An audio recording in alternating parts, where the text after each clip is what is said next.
உங்களுக்கு ஒரு கதை சொல்றேன்.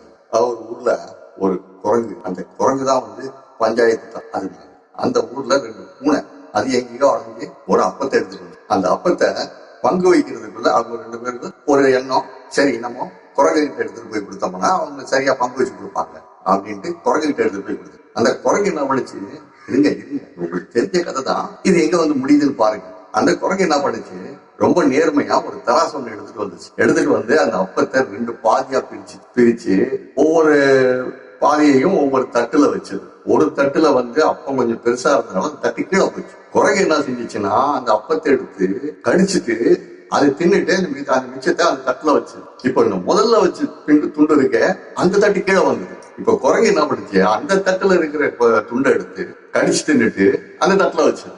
இப்போ இந்த தட்டுல இருந்த பீஸ் அதிகமா இருக்குன்னு சொல்லி இதை எடுத்து கடிச்சு இதை தின்னது. இப்ப அந்த தட்டை கீழே இறங்கிடுச்சு, இது மறுபடியும் மேல போயிடுச்சு. இப்ப அதுல இருக்கிறத கடிச்சு இது தின்னுது. இப்படி மாறி மாறி தின்னு கடைசி அப்பத்தை குரங்கு காலி பண்ணிடுச்சு. பூனை 2க்கும் ஒண்ணும் கிடைக்கும். நான் ஜிஎஸ்டி பத்தி சொல்றேன்னு நீங்க நினைச்சீங்கன்னா அதுக்கு நான் பொறுப்பு, சரிங்களா?